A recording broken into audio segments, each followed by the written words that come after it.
Hello, this is Sophie Lawson from sophielawson.com, and this is episode 197 of the Sophie Art Podcast, which is a little podcast that I do about the art and things. And lilDENNiS is with us today. He's the main host today, I think. It's a shame he can't speak, but he wants to get into this one straight away. So if you're watching on YouTube, youtube.com/SophieLawson, you'll be able to see this as a video thing. And what I'm going to do is, I think this will be like a dump and doodle, but not really. It's going to be a sort of, what I've done is, over the last week, the last couple of days, I've recorded some audio clips as I was walking to work. And it's sort of like a part 2 to last week's episode. So I can't remember what I was talking about on these little things, but I'm going to listen to them. And as I'm listening, I'll do some little doodles, take some notes and stuff, and then I would talk about it. But it's basically to do with goals and how I thought, I think I was wrong last week when I said goals are pointless. So we're going to look at that. Little kitties with us. Little Kitty and lilDENNiS. They're in their little house now. So we'll put them over there. But also, I did these cool little things.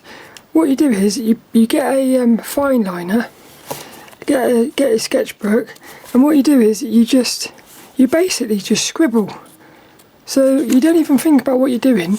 You just put your pen on the paper and just scribble. I'm not even thinking about what I'm doing. I'm just like scribbling. And then what happens is, when you've finished, you end up with these little, well, that one's not very good really, but some of them, they look like little scenes or something. I've done loads of these. It's like some of them look like a little person sat on a boat or something. It was weird. I just thought that was quite cool, so I might do that today on this one, episode 197. Also, I've realised we're coming close to episode 200. I've got an idea. So what I'm going to do for episode 200 is, the episode is going to be 200 minutes long. How mad is that? So it's going to be like over 3 hours, and what I'm going to do is I'm going to start it by having a look. I'm going to re-listen to episode 0, the first ever episode that I did, which I haven't heard since I did it. That must have been about 4 years ago or something. So I'm going to listen to that and see what it's like. And also I'm going to try and talk to Mum on the episode. I'll talk about some art things, some spiritual things. It'll basically be 200 minutes of just talking. It's quite cool. Little thingies here, little artist Teddy. He's cool. I think he's gonna he needs like a little house or something. But let's get into this. So what it is I was walking to work. This was on, the first bit is on Wednesday, then there's another bit on from Thursday, then there was another bit from Friday, and today is Saturday. So and what I'll do is I'll play it, but this was right early in the morning. I had just woken up. I was walking to work about 4 o'clock in the morning, so a bit sort of half asleep and a bit groggy. I think that's what they call it. So let's listen to this one, see what happens. Oh, my phone's also very rubbish, like the screen's broken on it, so it doesn't always register my fingers. I've got this weird thing with this phone where, there we go. 7 minutes. 7 minutes. Last week I said goals are pointless. They are pointless if they're the wrong goals. But if you've got the right goal, you need goals to achieve anything, especially something big. Because what you do is you take the big thing, and you break it into little things, baby steps. I was thinking I would not have been able to have transitioned and become Sophie unless I set the goal of becoming Sophie. What I did was I reverse engineered it. So I worked backwards and said, I want to become Sophie. What have I got to do that? And it broke it down into loads of bigger steps, but littler steps. Like one would be going to the therapist. One would be having to go out wearing clothes, female clothes. But then you break that down even further and you say, going to the therapist, what have I got to do? I've got to write a letter to the doctor. I've got to, with the wearing clothes, you say, I've got to start wearing makeup, start wearing nail polish. I do it one day, come back, see what it feels like, write about it. Next day, do the same again. The weird thing is, the first bit is always the hardest bit, and then after that, it gets easier. And then what happens is, once you've done one little one, because you've done one little one, you know you can do the next little one. You keep doing that, and in the end, you end up doing the bigger one. And then if you do all the bigger ones, you end up doing the biggest one. I think my problem at the minute is, my goal, I had two goals. One big goal was get my art into a gallery, and I achieved that. And once I achieved it, I realised it wasn't what I wanted. Part of me says, right now it says maybe it was what you wanted, but you wasn't ready. But I really don't think my art in a gallery is what I wanted.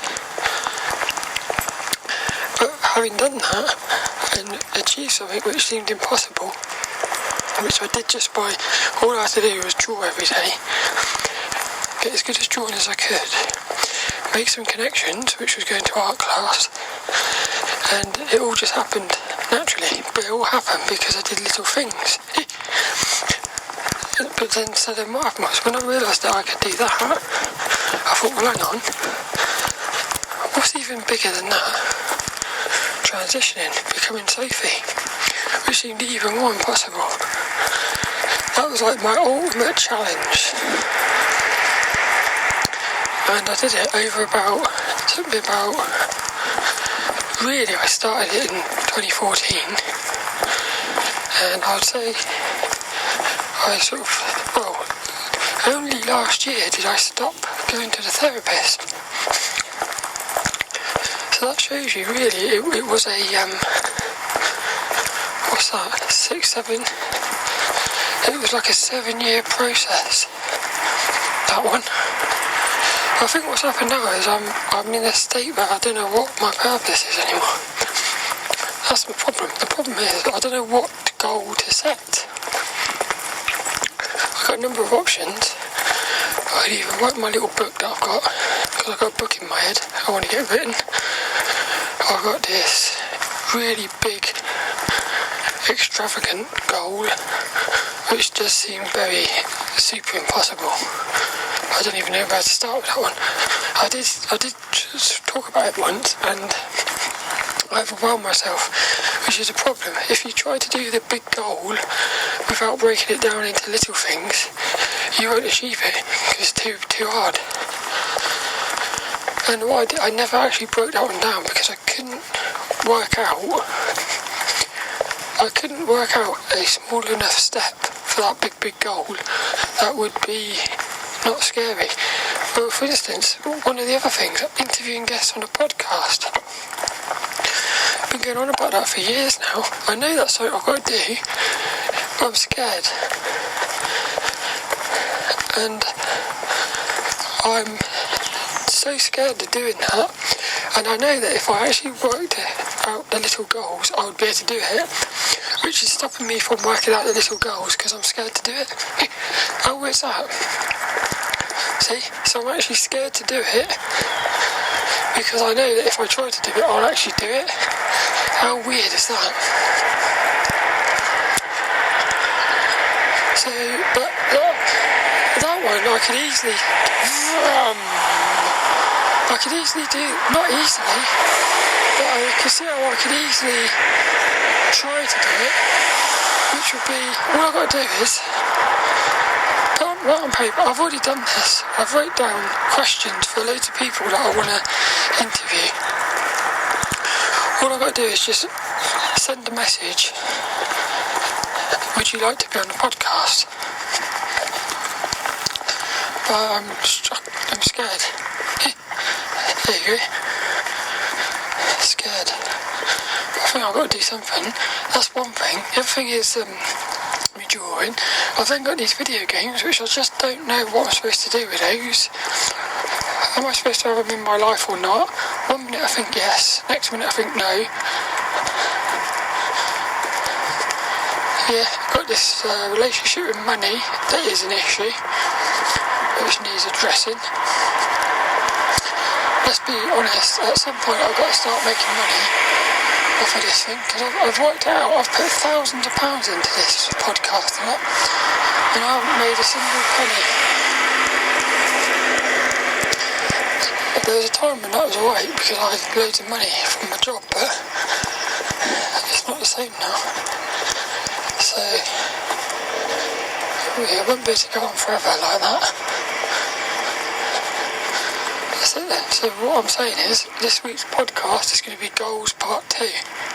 Pop! Goals Part 2. And last week I was wrong. It wasn't that I was wrong, it's that I hadn't thought about it enough. Hello? Hello? Oh, weird's that? That was the first bit, which was from Wednesday. There's a couple of things I took notes on for that. Well, the first thing is, isn't it weird how different you sound first thing in the morning? The main thing I think is Overwhelm. So that's the thing. That's what happened to me. Some of these goals I had back in about 2015 or something, they were so scary and overwhelming that it actually put me off even attempting it, which is a shame. So what you've got to do is you've got to break it into little things. But then the other thing is, if you're scared of... See, with me, interviewing guests on a podcast, I know how to do it, but I'm actually scared of doing it so much that I'm stopping myself even breaking it down into little goals. See? So there's a part of me that knows what it's doing. It's like self-sabotaging, but it's all about fear. So that's the first thing. The other thing was, I got this thing about Mum's dream.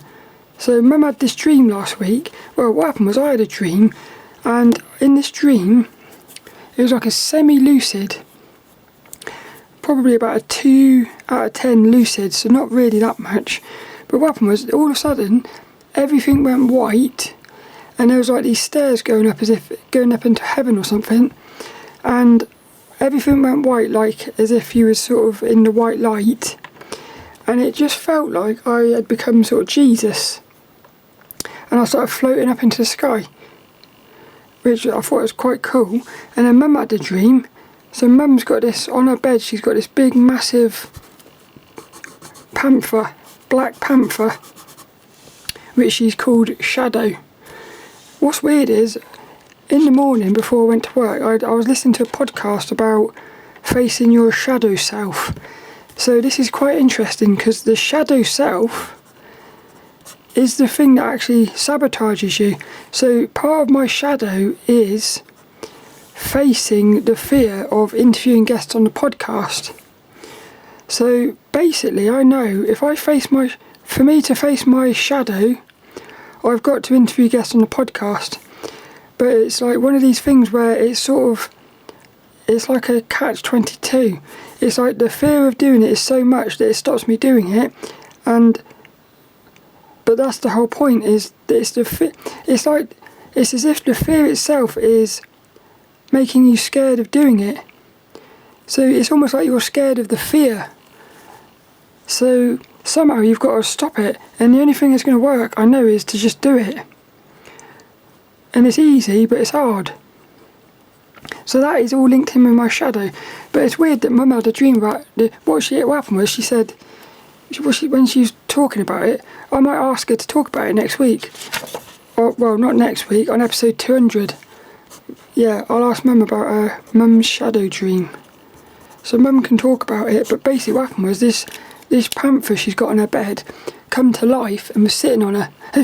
And she said it was like purring and stuff. But what she said was it was more real. It was a super realistic dream.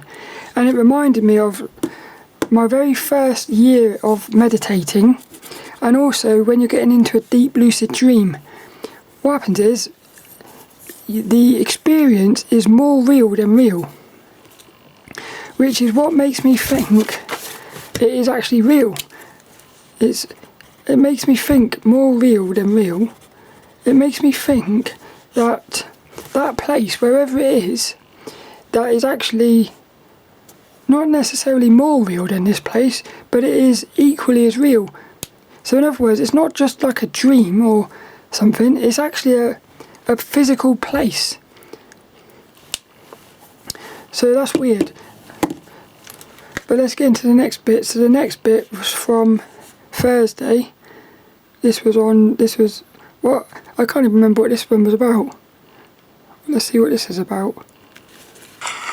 I've dragged my feet and I've let too much fear get in the way of my growth. And it's always fear, the same thing. Fear is linked with a shadow. It's fear of, they've put a freaking, they've put streetlights down here and it's ruined it. Because I used to be able to see the stars down this little back lane. Now they put lights down here. Why do they put streetlights everywhere? But I've been dragging my feet, and the reason I've been dragging my feet is because I'm scared to commit. It's always that the fears for me is there's fear of failure, there's fear of not feeling worthy of earning money, there's fear of the things I'm doing not being good enough. There's a fear of commitment as well, because I sort of think, what if I commit to doing it and I don't want to do it? And the other thing is, once you start putting once you associate money with the thing you're doing, like drawing, at that point it becomes completely different. But by now I should have been on Patreon. You know, I set that Patreon up about 4 years ago. I've not even done anything. I've spent more time planning the tiers, because what I did was I've got a lilDENNiS tier. Each month you get a little drawing, a lilDENNiS. There's a Peter the Penguin tier, which was each month you got a special podcast hosted by Peter the Penguin instead of lilDENNiS. And what was the other one? There's another one as well. There's 3 tiers there were. See, why haven't I done that? It's crazy. I'm making up loads of excuses. The truth is, it's fear. It's always fear. But then I also look and I think, well, I've done a lot of things, you know. Because over the past years I've transitioned. I think what happened was this thing with the face mask definitely has affected me a lot more than I care to admit, I think. It's definitely been like a massive distraction, and I've probably put too much energy into it, but I felt like I had to put energy into it to not get swept away with it. In other words, if I hadn't have done any work on that, I would have just potentially gone along with it. So I had to put energy into it to make sure I was doing the right thing for me, which took a lot of time and energy. But the other thing, like I said one of the podcasts last week, I said about planning, you can end up planning your plans. I think that's what's happened there. You end up, instead of spending time making sure you're doing the right thing, you end up sort of going around in circles. You know what the right thing is, and you start spending time just trying to make sure you're doing the right thing, even though you know you are. It's another form of procrastination. That's it. I'm going to do is I'm going to get rid of everything that's in my room, sell it all. The stuff I can't sell before a certain date, I'm going to set a date. The stuff before I can't do, I will just get rid of it, give it away, take it up to a second-hand shop, throw it away, put it in that charity bin up the car park thing, get rid of all of it. Anything that I'm half thinking about, I'll keep it, make a video out of it, so at least it's not gone to waste, such as books like The Simpsons and stuff. Maybe even those Beano postcards, I could use those. And even the Pokemon cards and stuff. Pokemon! I could use those, I could do like a video looking at all these Pokemon cards. Ooh! Looking at the artwork and the characters. Yeah, so there's ways to make content out of everything. That's cool, isn't it? See? Now what I will say is, okay, I've been dragging my feet in, not doing things that are facing my fears and stuff, like interviewing guests on the podcast, but at least I have every week been showing up to do the podcast, and I've been honest on that. Every week I've talked about what is on my mind from the most truthful place I could. And then what happens is, sometimes a month later you might realise that, oh, like what I said here, last week I got it wrong about the goals. Goals are important. So I got it sort of wrong last week. It's not wrong. It's just you didn't have all the information. Something I want to start doing more of in 2022 is I want to start doing more structured and planned podcasts. And I was lying in bed last night thinking I need to start getting more. I've got so many inspirational artists and artwork on my website. The goal was always to make them into videos. So I better start doing stuff like that. It's freezing out here. Yeah.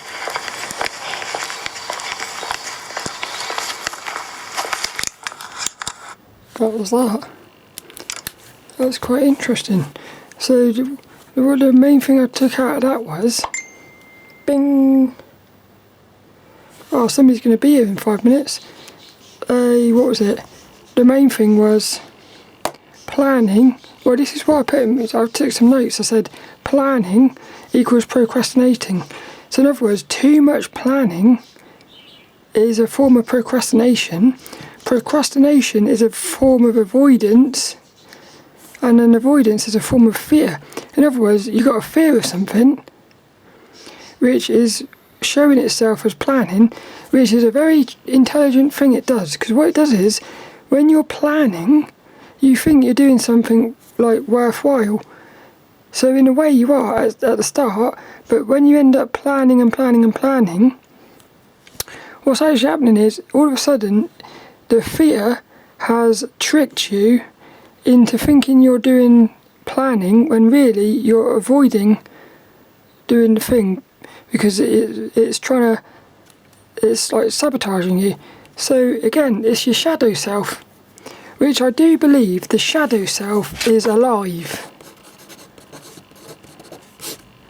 I believe the shadow self is a separate consciousness within inside of you, which for some reason doesn't want you to, well, I know it's obvious. I think this shadow self is an earthbound spirit. I think it's an earthbound spirit which has attached itself to you, and so it is keeping you from doing things which it knows if you do them, all of a sudden it won't be able to. Because what these earthbound spirits do is they attach to you and keep you sort of negative, keep you in negative cycles. So what it does is, it knows if you do the thing. If I interview guests on a podcast, what will happen is the shadow part of me will basically have nowhere to go anymore, because I will have got rid of that shadow. So because the shadow is effectively conscious, it doesn't want to die. So it really, the shadow needs me to not interview guests to stay alive. I think something like that's going on. else was it? I've also put awareness. Awareness is the key here. Awareness is the key of everything, because if you haven't got the awareness, what'll happen is you'll suddenly think you're planning when actually you're procrastinating and stopping yourself from doing something. So you need the awareness to do that, which goes back into the lucid dreaming. Lucid dreaming is all about your awareness, to be aware that you're dreaming. Well, this is the same thing. The waking state is a reverse of a lucid dream. So in the waking state, most of the time we're not lucid. So when we become aware of what's happening, we're like waking up, but it's very much the same sort of thing. Somehow, I can feel it, but I can't really explain it. But I can tell that the waking state is like a form of a dream. What else have we put here? Facing fears. Ways to make content out of everything. This is why it's brilliant. There's no wrong way to do anything, because no matter what you're doing, even if you take the wrong way, you can actually talk about taking the wrong way, which might help somebody else who takes the wrong way, or it might even help yourself in the future when you listen back or something. In other words, even the wrong way is the right way. It's brilliant, really. Dragging my feet. But even that, you could turn that into a negative and say, well, if there is no wrong way, I might as well continue dragging my feet then. See, this is what I'm saying. The shadow, which I think is also like the self, what's it called? The subconscious. I think that is actually very intelligent. I'm going to have to go because somebody's outside, but I'll come back in a minute. Sorry about that. Somebody was outside because I just selling some stuff on Facebook. So, but I was writing to something. I feel like I got something quite interesting there. I've never looked at the shadow self as I've never looked at the shadow self as a spirit before. I suppose it is, isn't it? So this is quite interesting. I feel like the subconscious, I can never spell that word, self-conscious, the shadow self, and spirits, I feel like they're all linked. They all begin with S as well, with which S reminds me of like a snake, like a little serpent. And also, if you put two S's together and flip them, what do you get? 8. Infinity. Interesting. Let's get into this final bit. So this one, what happened here was my phone started playing up during the middle of it. So I'd recorded it in 3 bits. Let's see what this one was about. It's another cold one. I just said something in my head. Which I thought, but I'm going to say it. I said, I think I'm a lot more aware than I think I am. That made me laugh, because think about that. I think I'm a lot more aware than I think I am. That's like some sort of paradox, isn't it? In other words, I think I'm a lot more aware than I think I am. So I think I'm not aware, but I'm aware that I think I'm not aware, which means I am aware. So I'm a lot more aware than I think I am. I love that. I think I'm a lot more aware than I think I am. The only reason I said that is because yesterday I played a video game and I'd gone 3-4 days without playing them, 5 days, and I thought, well, I'm going to play one just to see what happens. And that's the thing. I was sitting there playing a video game. The whole time I was sort of aware of what I was feeling, and there was a moment when I was playing Fall Guys when I thought, this is, I was going to say pointless. It's not, because there is an element of fun to it. It's just what happened was, in a moment, I sort of realised that there was no purpose to it. Because all you're doing is you just keep playing and playing and playing. There's no end to it, basically. That's what I've noticed. I tend to love video games which are very short. Not necessarily short, because one of my all-time favourite games was Persona 4 Golden on the Vita, which was over 100 and something hours. Put over 120 hours on that. But even back in the old days, I used to love little short video games. But I like games which have an ending. There's lots of games which never end. Something like World of Warcraft, for instance. I've got to say something. I've just realised something. Persona 4, the video game, it's all about the shadow self. See how weird's this? Everything comes back to the shadow self. It's almost like something is showing you what it's all about. You're sort of oblivious to it. The shadow self. The shadow self. I wouldn't be at all surprised if the shadow self is like some form of reptilian. And I bet the reptilian is some sort of the spirit,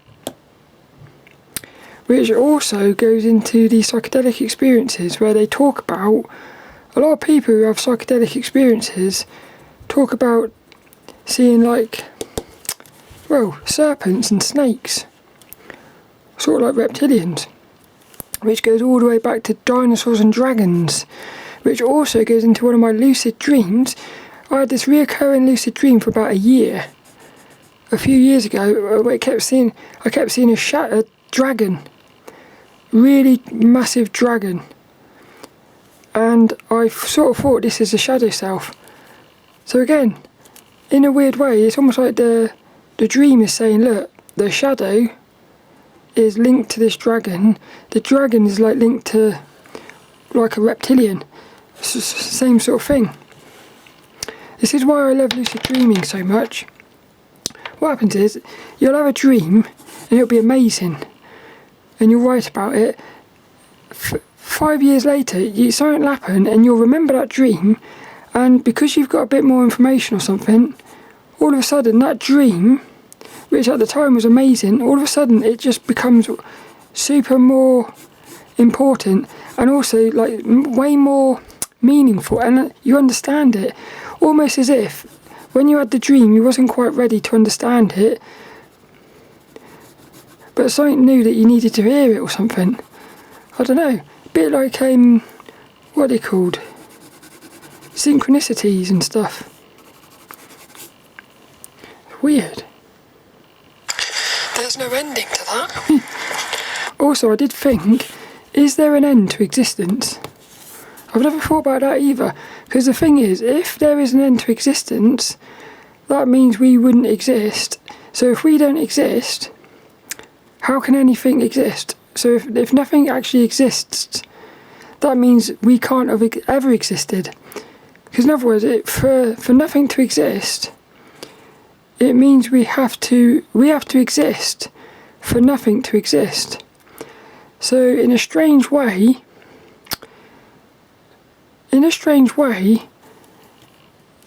you've always got to exist, but then at the same time, nothing exists.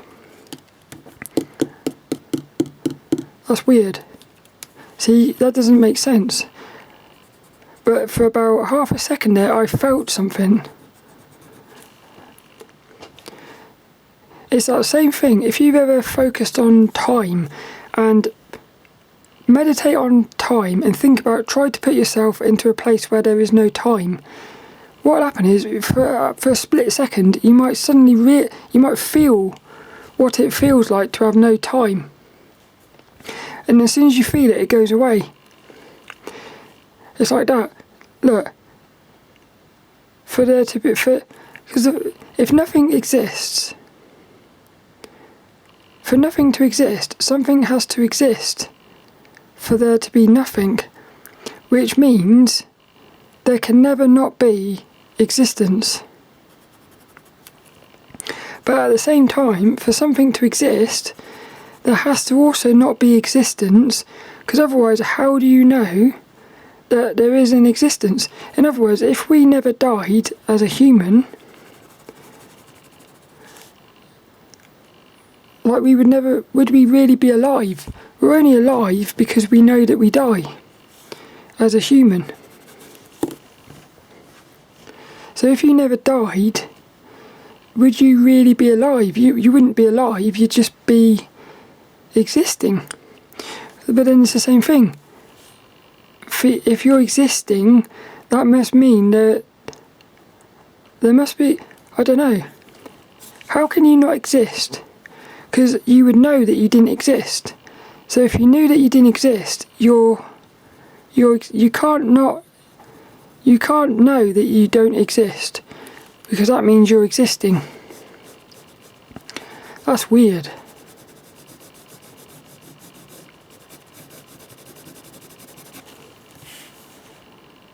I wonder what happens to these shadows when you sort of face them, and I think they call it transmuting.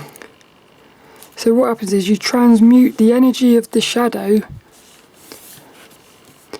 But what I'm saying is, if the shadow is an actual entity, what do you think happens to the...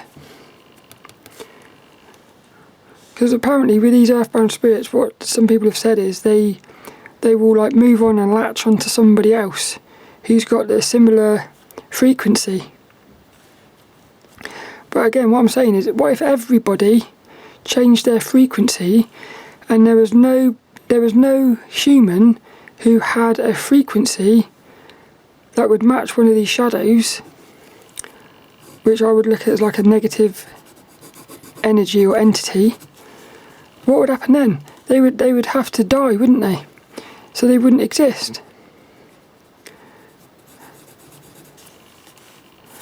Black holes. I think it's got something to do with black holes. I wouldn't be at all surprised if something is linked to black holes here.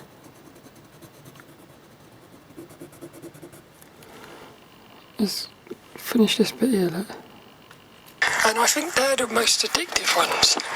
But then I also think one of my favourites is Gran Turismo racing game. That's kind of got no ending.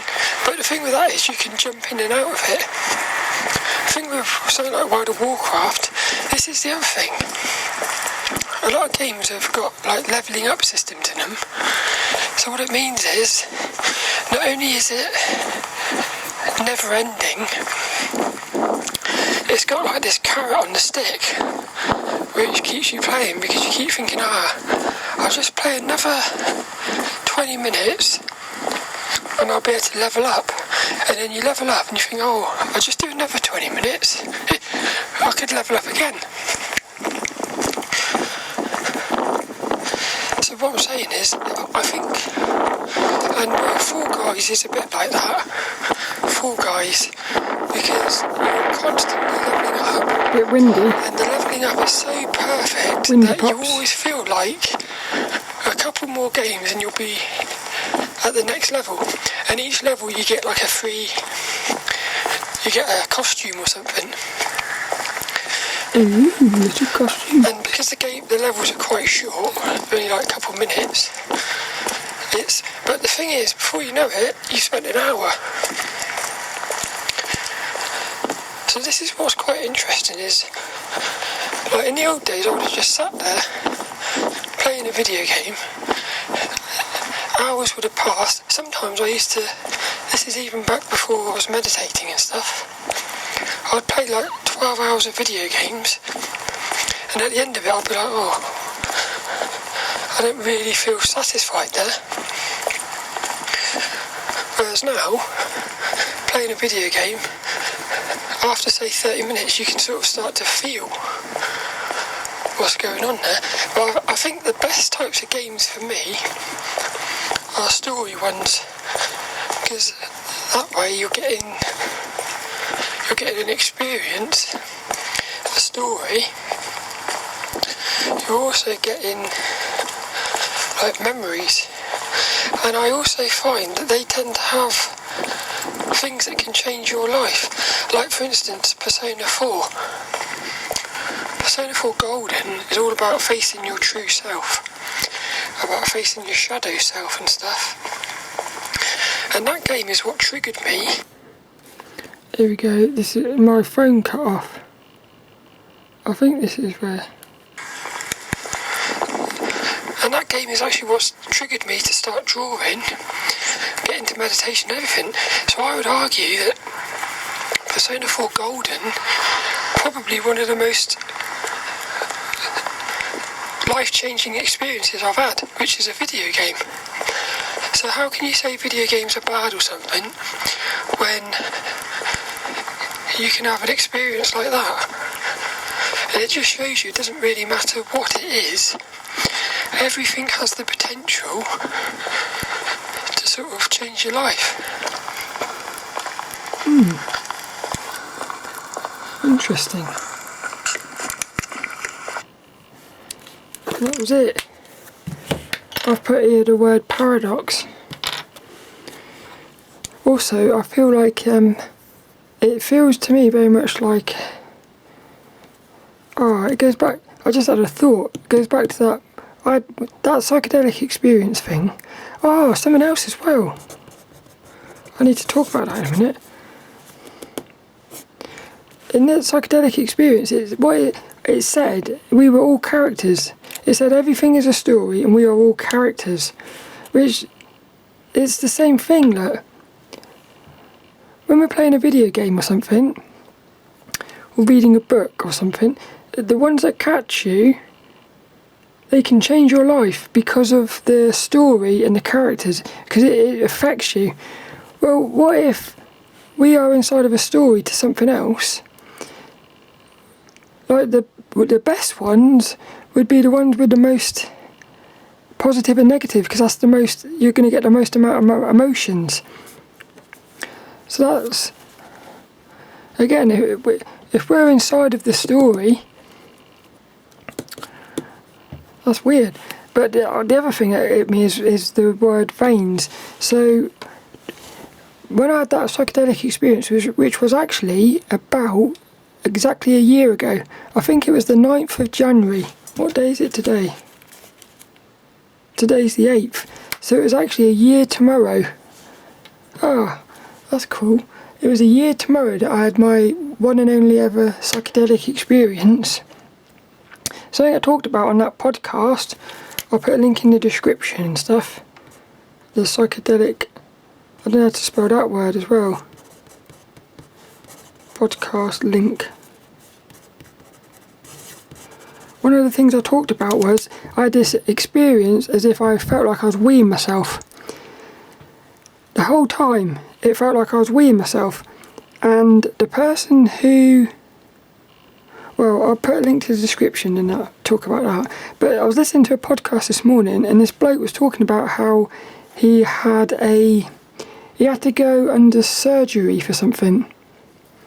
Can't remember what it was, but the person it was the anesthesia or whatever it is, but the doctor who was explaining what the process this person was going to go through as they were going through this operation, he said something, and he said we're going to put this drug inside of you just before you go under, and it will feel like you're going to wee yourself. Because he explained what happened was they put this, I don't know what it is, anesthesia or something. It goes into your veins. So, and he said it goes into your bloodstream, all through all your veins and that, and it gives the impression that you're going to wee yourself. And I thought, well, that must be what happened with the psychedelic experience. I must have, in that psychedelic experience, the DMT must have gone into all of my veins, and it must have gone through my bloodstream, which was creating the experience of feeling like you're going to wee yourself, or it felt like you were weeing yourself the whole time. It was the weirdest sensation, that was. And then I also thought this morning, when you're having an operation and you go under, they put you to sleep. I was trying to work out the first thing, where do you actually go then?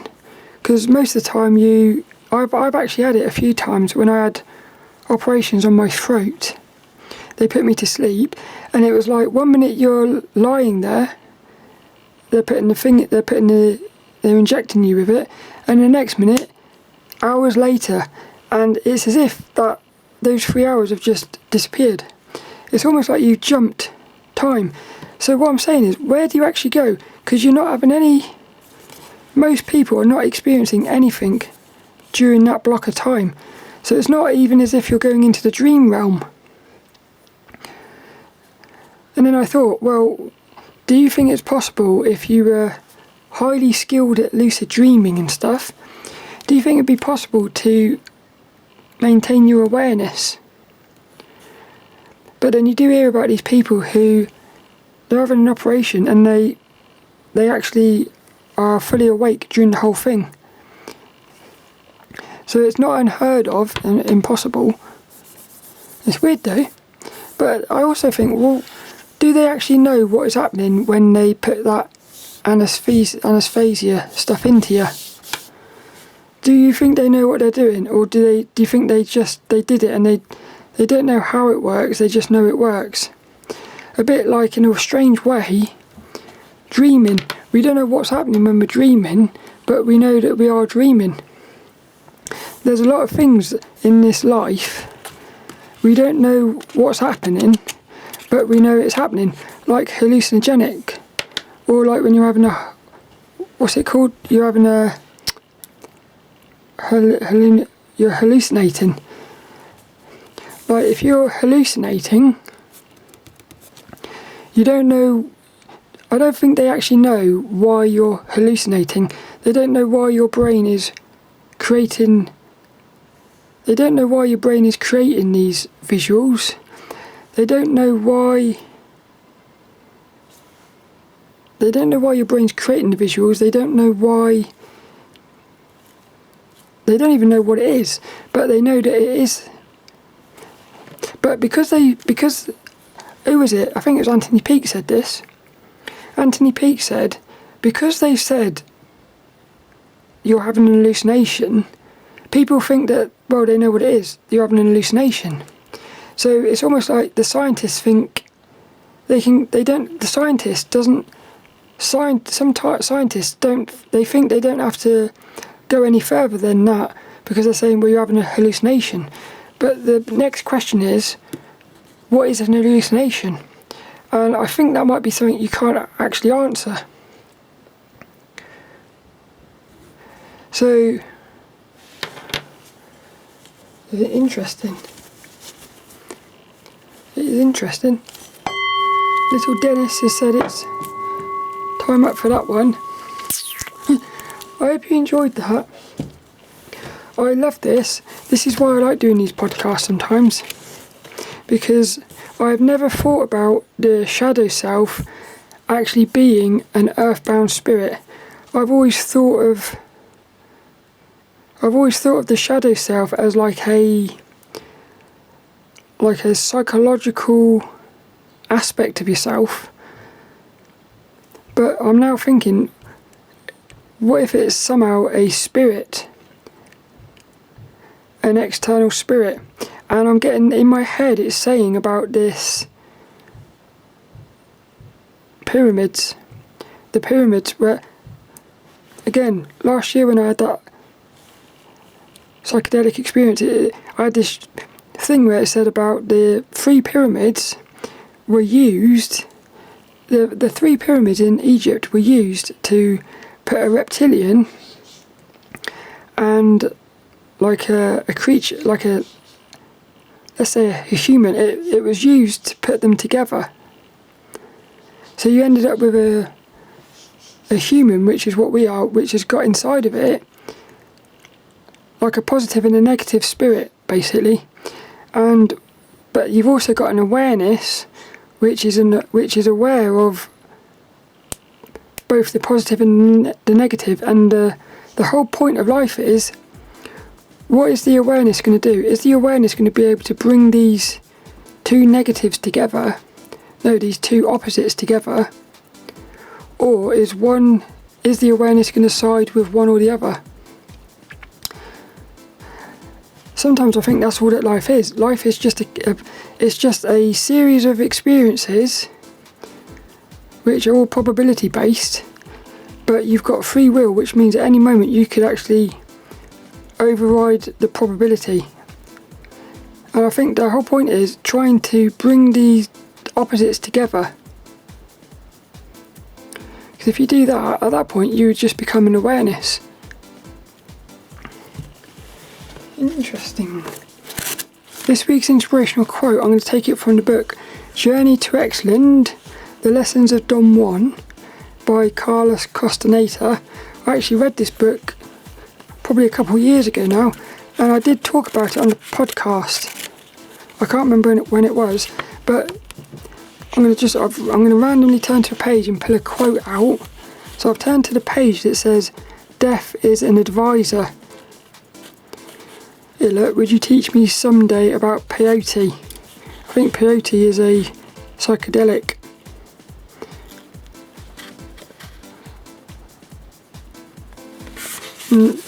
This book is so cool, but let's see if I can find a quote. No, I'm getting different. Oh, death is an advisor. Here we go. That could be this week's inspirational quote. Death is an advisor. So this week's inspirational, that was from 1961, that was. 1961, what's that? 40, 60, 61 years ago. That's mad. They're probably dead now, aren't they? Don Juan. Wonder if, well, there was talk that was Don Juan even real. Some people do think that Carlos Castaneda just made him up. Who knows? I wonder if Carlos Castaneda is still going. Hope you enjoyed this one though. This week's inspirational quote: death is an advisor.